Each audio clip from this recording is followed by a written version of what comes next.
السلام علیکم، آپ دیکھ رہے ہیں آئینہ اور میں ہوں محمد طاہر۔ ایک گہرے بدن کا ایک دھان پان سا شخص، نحیف بھی اور ضعیف بھی، بیمار بھی اور موت سے برسرے پیکار بھی، زبان اجنبی، لباس پوشاک سب اجنبی، رہن سہن تک مختلف، مگر وہ شخص بر صغیر پاک و ہند کے مسلمانوں کے دلوں کی دھڑکن بن گیا۔ وہ ٹھہراؤ کے ساتھ گونجدار آواز میں جب لوگوں کو مخاطب کرتا تو زبان اجنبی ہونے کے باوجود قوم مبہوت ہو کر ان کو سنتی۔ قائد اعظم محمد علی جناح کیسے محمد علی جناح سے قائد اعظم بنے؟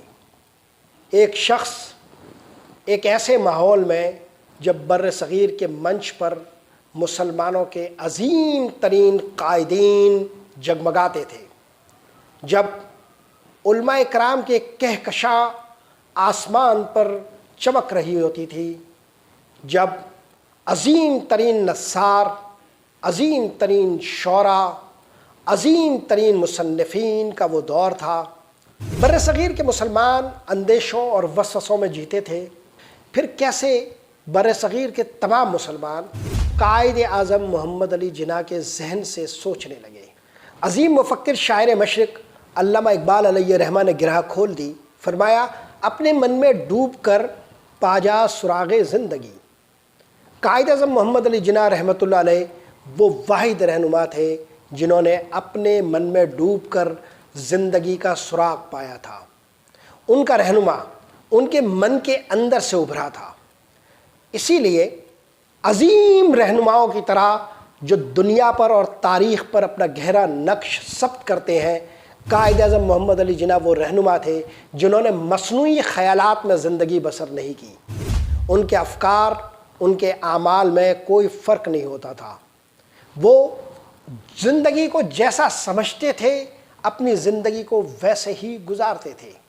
مصنوعی خیالات اور ریا سے پاک زندگی نے بر صغیر کے مسلم ذہنوں پر وہ جادو جگایا کہ پاکستان جیسا معجزہ تخلیق ہوا۔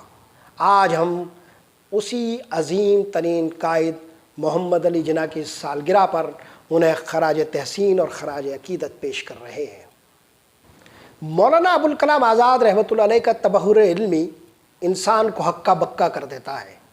ان کی نثر پڑھتے ہوئے لگتا ہے کہ جیسے آبشار بہہ رہی ہو، گاہے سمندروں کا خروش ان کے فکروں کی گھن گرج میں سنائی دیتا ہے۔ بر صغیر میں مسلمانوں کو بے پناہ متاثر کرنے والے ابوالکلام آزاد جامع مسجد دہلی کے میناروں کی سرگوشی سن لیتے ہیں، مگر افسوس وہ مسلمانوں کی اس نماز نیت کی اذان نہیں سن پاتے جو انہوں نے آزادی کے لیے قائد اعظم کی اقتدا میں باندھ دی تھی۔ مختار مسعود اپنی آخری کتاب حرف شوق میں مولانا ابوالکلام آزاد کی ثقیل نثر جو قاری سے بے اعتنائی کے ساتھ لکھی گئی ہو، اس پر تبصرہ کرتے ہوئے لکھتے ہیں کہ مولانا ابوالکلام آزاد لکھتے ہوئے قاری کی جانب پشت کر لیتے تھے۔ شاید بر صغیر کی تقدیر کا جب فیصلہ ہو رہا تھا تب بھی مولانا ابوالکلام آزاد نے پشت کر لی ہو، مگر مولانا ابوالکلام آزاد نے اپنی زندگی کے آخری دور میں کانگریس سے مایوس ہو کر اور ہندو رہنماؤں کے مختلف رویوں سے بددل ہو کر ایک کتاب لکھی تھی، آزادی ہند، انڈیا ونز فریڈم، جسے ان کی موت کے 25 سال بعد شائع ہونا تھا۔ وہ کتاب کئی برس ہوئے منظر عام پر آ چکی ہے۔ اگرچہ مولانا ابوالکلام آزاد نے اس کتاب میں بہت سارے اعترافات کیے ہیں اور ہندوؤں کے اس رویے کو بے نقاب کیا ہے جس کو سمجھنے میں ان سے کمی کوتاہی ہوئی ہے، ان کا اسلوب اس اعتراف میں بالواسطہ ہے، لیکن انہوں نے ایک جگہ پر یہ لکھا ہے کہ محمد علی جناح کو ایک خط لکھتے ہوئے گاندھی نے قائد اعظم کہہ کر انہیں مخاطب کیا۔ اس طرح اس لقب کو ایک رواج ملا۔ یہ ایک غلط موقف ہے۔ قائد اعظم کے لقب نے محمد علی جناح کا خود انتخاب کیا تھا۔ بر صغیر کے مسلمانوں کی زندگیوں میں قائد اعظم کی بیریا زندگی نے وہ ہلچل مچائی کہ ان کی نگاہوں کا واحد مرکز صرف اور صرف قائد اعظم بن گئے۔ بہت سارے مسلم رہنما اپنی اس نارسائی سے ایک طرح کا قد رکھتے تھے۔ ایسے ہی عالم میں مختلف مسلم رہنماؤں نے محمد علی جناح کو اپنے نشانے پر بھی رکھا، لیکن کتاب تاریخ کا یہ مشکل اور پیچیدہ باب اس وقت ہمارا موضوع نہیں۔ 19 جولائی 1951 کو غالباً تہران سے دہلی جاتے ہوئے مولانا ابوالکلام آزاد کراچی رکے تھے، اور پھر وہ قائد اعظم کے مزار پر تشریف لے گئے تھے۔ وہاں انہوں نے دعا کی تھی۔ شاید مولانا ابوالکلام آزاد کے اٹھے ہوئے ہاتھوں نے تب کوئی اعتراف بھی کیا ہو۔ قائد اعظم محمد علی جناح کی زندگی کے کچھ حصے اور گوشے سمجھنے سے پہلے ہم گاندھی کا ذکر کرتے ہیں۔ گاندھی جو بر صغیر کے ہندوؤں کے لیے ایک مہاتما بنے، انہیں مہاتما کہا جاتا تھا، اگرچہ ان کی زندگی ایک کھوکھلی اور ڈھونگی کی زندگی بعد میں بتائی گئی، اور اس کے لیے ہمیں کچھ زیادہ کرنے کی ضرورت نہیں ہے۔ اندو لال یاجنگ کی ایک کتاب جو 1943 میں شائع ہوئی، گاندھی ایز آئی نو ہم، اس کو پڑھنا چاہیے، جس کا ترجمہ بھی ہو چکا ہے، پیر سابرمتی۔ اس میں گاندھی کی حقیقی زندگی کی آپ کو ایک جھلک ملتی ہے کہ گاندھی دراصل کیا تھے۔ جعلی تاریخ اور مصنوعی خیالات میں زندہ رکھے گئے گاندھی بالکل مختلف آدمی تھے۔ ریل کے تیسرے درجے میں سفر کرتے، ایک مصنوعی زندگی گزارتے۔ ریل کے تیسرے درجے میں سفر کرتے ہوئے ان کے پرستاروں کا ایک ہجوم بھی ان کے ساتھ رکھا جاتا، تاکہ وہ اس بات کا پرچار بھی کرے کہ گاندھی تیسرے درجے کے مسافر ہیں۔ اس تیسرے درجے کے ڈبے میں پہلے درجے سے زیادہ کی سہولتیں انہیں میسر آتی۔ سروجنی نائیڈو، جنہیں بلبل ہند کہا جاتا تھا، گاندھی سے بہت متاثر تھی، مگر ان کے اس طرز زندگی کے معاملے میں انہیں بھی ایک موقع پر کہنا پڑا، گاندھی کو غریب رکھنے کے لیے اس قوم کا بے پناہ پیسہ خرچ ہوتا ہے۔ اس کے بالکل برعکس ہمارے پیارے قائد اعظم کیسے تھے؟ وہ ریل کے اول درجے میں سفر کرتے۔ انہیں جب مسلم رہنماؤں نے یہ کہا کہ وہ بھی تیسرے درجے کے ڈبے میں سفر کریں تو انہوں نے انکار کر دیا اور کہا کہ میں اپنے طرز زندگی کے تعین کا اختیار خود رکھتا ہوں۔ جب میں اپنے سفر کے اخراجات خود اٹھاتا ہوں تو مجھے اپنے طرز زندگی کے تعین کرنے کا اختیار بھی پورا حاصل ہے۔ وہ اپنے اخراجات خود اٹھاتے اور اپنے طرز زندگی میں کسی کی مداخلت کو گوارا بھی نہ کرتے۔ مصنوعیت سے پاک وہ ایک ایسی زندگی جیتے تھے جس میں وہ اپنے عوام کو کوئی دھوکہ نہیں دینا چاہتے تھے۔ اپنے عوام کے ساتھ وہ ویسے ہی نظر آنا چاہتے تھے جیسے کہ وہ خود تھے۔ چنانچہ ایک سفر کے دوران ان کے ہیڈ جو ان کے پاؤں پہ رکھا ہوا تھا اور جسے وہ اکثر شروع کے زمانے میں پہنا کرتے تھے، کسی نے کہا کہ اس کو ایک طرف رکھ دیں، آگے جو ہے وہ گاڑی رکنے والی ہے، تو انہوں نے وہ لے کر اپنے سر پر رکھ لیا۔ انہوں نے کہا کہ میرے عوام کو میری وہی زندگی نظر آنی چاہیے جو کہ میں واقعی جیتا ہوں۔ یہ خود اعتمادی انسان کو تب میسر آتی ہے جب وہ مصنوعیت سے پاک ایک بیریا زندگی گزارتا ہے۔ قائد اعظم کی خود اعتمادی کی جھلکیاں اگر آپ دیکھنا چاہیں تو آپ کو قدم قدم پر ان کی زندگی میں نظر آئے گی۔ بمبئی کے امپائر تھیٹر میں خطاب کر رہے تھے، انہوں نے گاندھی کو مسٹر گاندھی کہہ کر مخاطب کیا۔ ایک دوسرا مجمع تھا، انہوں نے شور کیا اور کہا کہ مسٹر گاندھی نہیں، آپ انہیں مہاتما گاندھی کہیے۔ قائد اعظم نے انکار کر دیا۔ اسی خطاب میں انہوں نے محمد علی جوہر کو مسٹر محمد علی کہہ کر مخاطب کیا تو مجمع نے کہا کہ انہیں مولانا محمد علی کہیے۔ قائد اعظم محمد علی جناح نے فوراً مسکراتے ہوئے انہیں مولانا محمد علی کہہ کر مخاطب کیا۔ یہ تھے ہمارے قائد اعظم۔ 1936 اور 1937 میں مسلمانوں کا اجتماعی ذہن کانگریس سے مکمل متنفر ہو چکا تھا اور مسلمانوں کا یہ تنفر کانگریس کو پریشان کر رہا تھا۔ تب گاندھی نے ایک چال چلنے کی کوشش کی اور انہوں نے محمد علی جناح سے ملاقات کی خواہش ظاہر کی۔ محمد علی جناح کو گاندھی نے اپنے آشرم میں انوائٹ کیا۔ قائد اعظم محمد علی جناح نے وہاں جانے سے انکار کر دیا۔ بالآخر گاندھی نے انہیں ایک خط لکھا اور کہا کہ وہ ان سے خود قائد اعظم کی قیامگاہ پر ملنا چاہتے ہیں۔ پھر قائد اعظم محمد علی جناح اور گاندھی کی ایک ملاقات غالباً اپریل 1938 میں قائد اعظم محمد علی جناح کے گھر پر ہوئی۔ اس ملاقات میں 3.5 گھنٹے تک گاندھی قائد اعظم کو اپنی بات منوانے کی کوشش کرتے رہے۔ قائد اعظم محمد علی جناح ایک جبل تھے، پہاڑ جو اپنی جگہ سے ہلتا نہیں ہے۔ گاندھی اس ملاقات سے مایوس اٹھے۔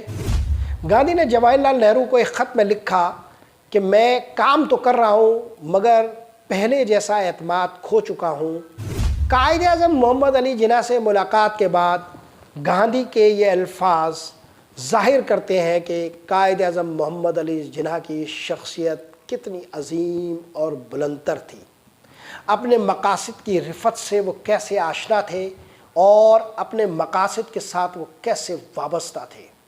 تاریخ یہ سوال کیوں مرتب نہیں کرتی کہ کیا گاندھی کوئی دانا آدمی تھے جو مسلمانوں کے تنفر کو دور کرنے کے لیے قائد اعظم محمد علی جناح کی سیڑھی کو استعمال کرنا چاہتے تھے؟ کیا گاندھی نے صحیح رستہ اور صحیح نتیجہ اخذ کیا تھا؟ ایک گاندھی پر کیا موقف؟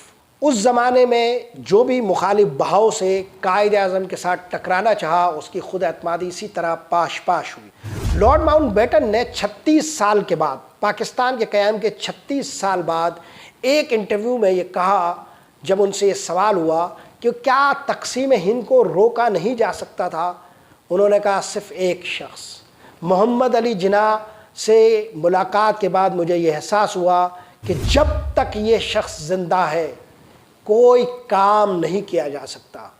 اس انٹرویو میں اس نے ایک موقع پر تسلیم کیا کہ ہاں یہ میں تسلیم کرتا ہوں کہ میں محمد علی جناح کے سامنے ناکام ہوا۔ لارڈ ماؤنٹ بیٹن سے لے کر گاندھی تک سب کو ناکام بنانے والے، سب کی خود اعتمادیوں کو پاش پاش کرنے والے، سب کے نتائج کے دھاروں کو بدل دینے والے قائد اعظم محمد علی جناح کے لیے کیا مشکل تھا کہ وہ ایک لفظ سیکولر کا استعمال کر جاتے ہیں۔ وہ شخص جو مسلم رہنماؤں کے اصرار کے باوجود ہیڈ کو سائڈ پر رکھنے کے بجائے سر پہ لگا لیتے ہیں، وہ رہنما جو اپنے لباس کو کسی کے کہنے پر تبدیل کرنے کے لیے تیار نہیں ہوتے، وہ قائد جو ریل کے پہلے ہی درجے کے مسافر بنتے ہیں، تیسرے درجے کے نہیں، وہ رہنما جو اپنی زندگی کے کسی معاملے میں کسی آدمی کا دخل برداشت نہیں کرتے، جو عمومی تصورات کے بالکل برخلاف اپنے لباس پوشاک کو اس وقت تک ویسا ہی رکھتے ہیں جب تک کہ وہ اسے استعمال کرنا درست سمجھتے ہیں، اور یہ غلط فہمی ہے۔ قائد اعظم محمد علی جناح روایتی مسلمان نہیں تھے، وہ ایک شعوری مسلمان تھے۔ انہوں نے اسلام کا سفر اپنے ادراک اور شعور سے خود طے کیا تھا، لہٰذا ان کے ساتھ کسی روایتی مسلمان کا تصور باندھنا اور اسی زاویے سے ان کی ماضی کی زندگی کو کھنگالنا اور جانچنا کوئی درست تناظر نہیں ہے۔ ایسا شخص جو خود اعتمادی کی سطح پر ہو، اس کے لیے کبھی یہ مشکل نہیں تھا کہ وہ اپنی تقریر میں، اپنے خطاب میں، اپنے الفاظ میں کبھی ایک لفظ سیکولر کا استعمال کرتا۔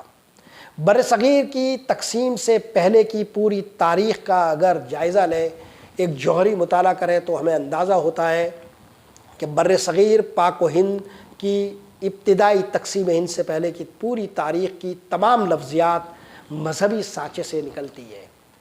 اس وقت جو بھی جد و جہد تھی اس کا سارا سانچہ مذہبی تھا۔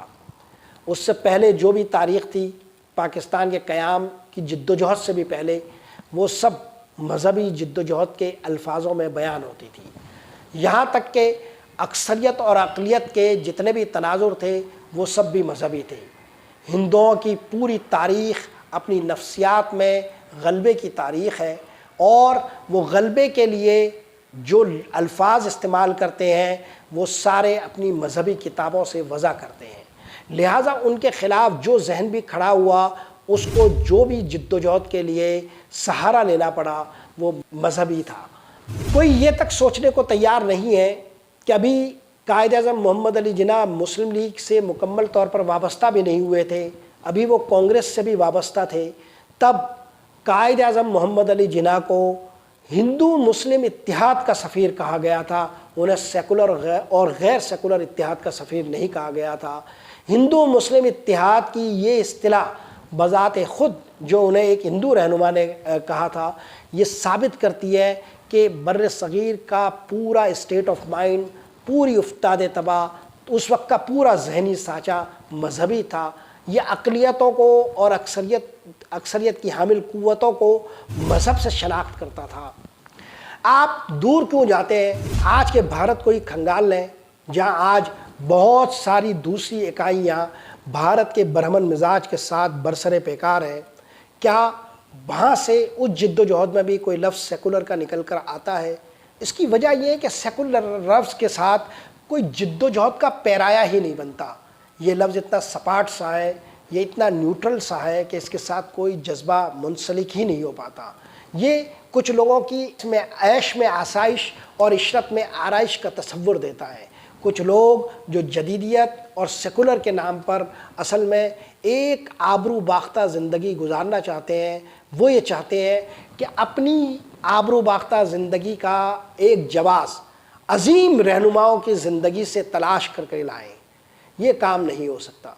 قائد اعظم محمد علی جناح رحمۃ اللہ علیہ کی ابتدائی زندگی کے ارتقاء سے لے کر ان کی آخری زندگی کے ارتکاز فکر تک ان کی ہر چیز بالکل واضح ہے۔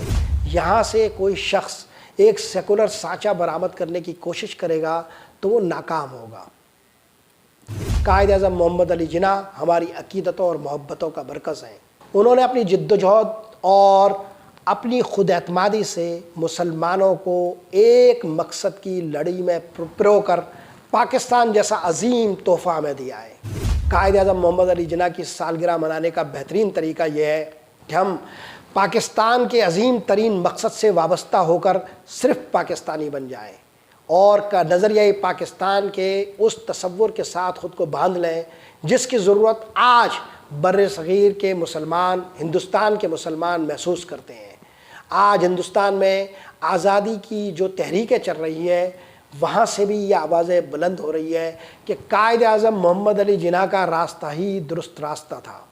آج صرف مسلمان نہیں، وہاں سکھ اور دوسری اکائیاں بھی یہی باتیں کرتی ہیں۔